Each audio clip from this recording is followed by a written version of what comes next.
आज हम बना रहे हैं लाहौरी फ्राई फिश। बहुत ही खिली खिली तैयार होगी, ऊपर से बहुत ही ज़्यादा क्रिस्पी और अंदर से सॉफ्ट होगी। परफेक्ट मछली को जो हम मसाला लगाएंगे वो कैसे हम तैयार करेंगे वो भी मैं आज आपके साथ शेयर करूंगी।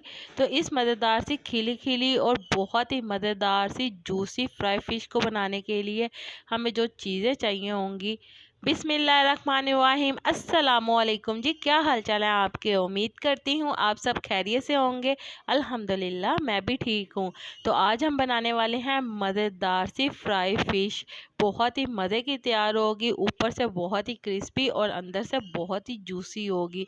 इस तरह से मज़ेदार सी फ्राई फ़िश बनाने के लिए आपको सबसे पहले ले लेनी है फ़िश। तो यहाँ पे हमने ले ली है 1 किलो फ़िश और फ़िश को यहाँ पे मैंने छोटे पीसीस के अंदर बनवा लिया है।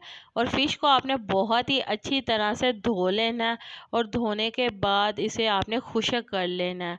तो फ़िश के यहाँ पे मैंने छोटे पीसीस बनवाए हैं ताकि इन्हें फ्राई करने में भी आसानी हो और ये फ़िश हमारी अंदर तक जूसी और क्रिस्पी तैयार हो। तो चलें जी, अब हम इसका मसाला तैयार करते हैं। उसके लिए यहाँ पे मैंने ले लिया है लहसुन की 2 पोती और इसको मैंने छील लिया है। और यहाँ पे 1 इंच का अदरक का टुकड़ा ले लेना है आपने और 4 अदद सब्ज़ हरी मिर्चें ले लेनी है। इसका आपने पेस्ट बना लेना है। तो ये वाला पेस्ट हम इस फ़िश को लगाएंगे तो ये सारा पेस्ट शामिल कर देंगे।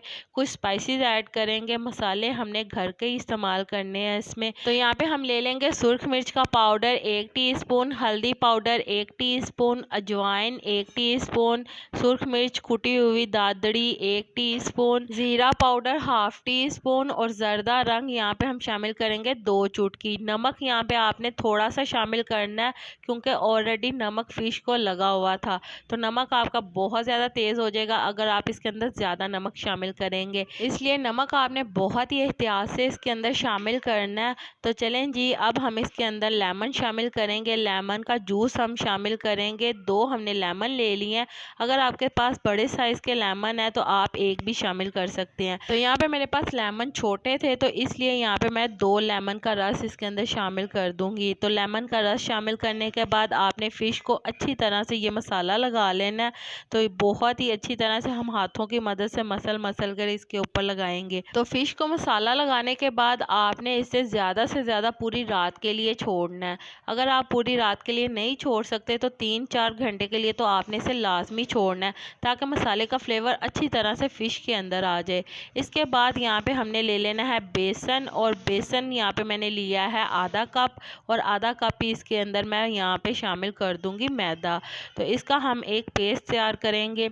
इसके अंदर थोड़ा थोड़ा कर कर पानी शामिल करते जाएंगे और इसका एक पेस्ट तैयार कर लेंगे। थोड़ा सा नमक इसके अंदर शामिल कर दूंगी और नमक शामिल करके हम इसे अच्छी तरह से मिक्स कर लेंगे। तो यहाँ पे आप देख सकते हैं कि बैटर की जो कंसिस्टेंसी है आपने इस तरह से रखनी है। तो यहाँ पे बहुत ज़्यादा ना ही आपने इसे पतला रखना है और ना ही बहुत ज़्यादा सख्त रखना है। तो ये जो मसाला हमने लगाया था इसे हमने पूरी रात के लिए लगा कर छोड़ दिया था। तो अब हमने ये वाला बैटर इसके ऊपर लगाना है। जब आपने फ़िश को फ्राई करना है तो उस वक्त आपने ये बैटर फ़िश के ऊपर लगाना है, पहले आपने ये बैटर बिल्कुल नहीं लगाना।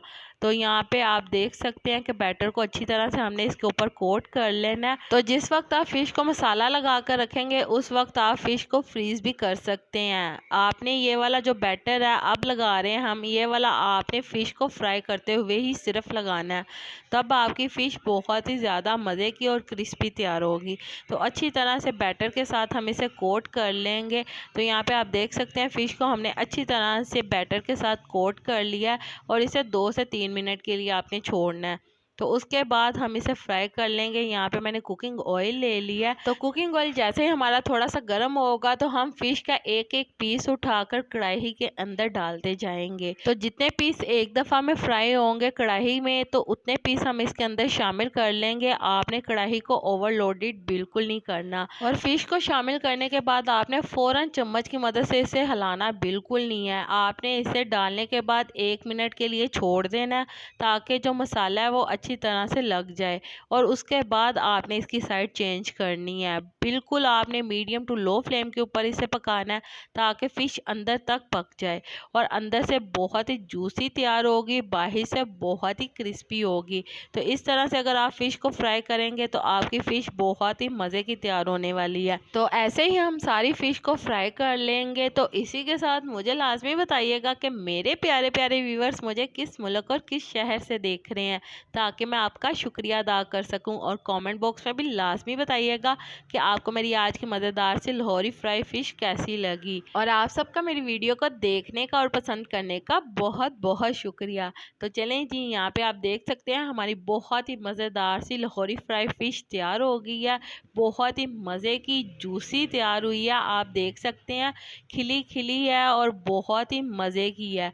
ऊपर से बहुत ही क्रिस्पी और अंदर से बहुत ही जूसी बनी है।